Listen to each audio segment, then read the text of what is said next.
আসসালামু আলাইকুম প্রিয় ভাই বোনেরা। আজকে আমি আসলে কোনো রেসিপি বা কিছু নিয়ে ওইরকম আসি নাই। এটা হচ্ছে চিকেন স্টিক। তো চিকেন স্টিকটা আমি কীভাবে বানাইলাম বা কেন বানাইলাম এটা একটু বলি। এটা হচ্ছে আমার বাসায় একটা মরিচ গাছ আনা হয়েছিল। আমার বড় ছেলেকে বললাম মরিচ গাছ আনতে।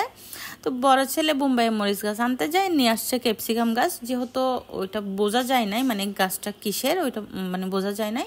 ক্যাপসিকাম ধরার পরে বুঝলাম এটা ক্যাপসিকাম গাছ। তা এখন ছোটো ছেলের আবদার করা, মানে ওই ক্যাপসিকাম দিয়ে মানে ওকে কিছু একটা বানিয়ে খাওয়াইতে হবে। তা এখন আমি তো ক্যাপসিকাম একদমই পছন্দ করি না, আমার ভালো লাগে না। তো যাই হোক, ওই ক্যাপসিকাম দিয়ে বাসায় চিকেন ছিল, ওই চিকেন দিয়ে আমি এখানে চিকেন দিলাম, টমেটো দিলাম, পেঁয়াজ দিলাম, সাথে ক্যাপসিকামটাও দিলাম, দিয়ে ওর জন্য একটা মানে চিকেন স্টিক বানাইলাম আর কি। এই যে দেখেন, খেতে কিন্তু অনেক অনেক মজা হয়েছে, অনেক ভালো হয়েছে। তা আমি কিন্তু আহামরি বানাইতে জানি না, আমি আবার বলতেছি।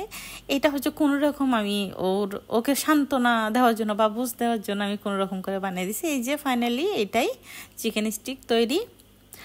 তো আজকের মতো আমি এখানেই বিদায় নিচ্ছি। সবাই ভালো থাকবেন, ধন্যবাদ।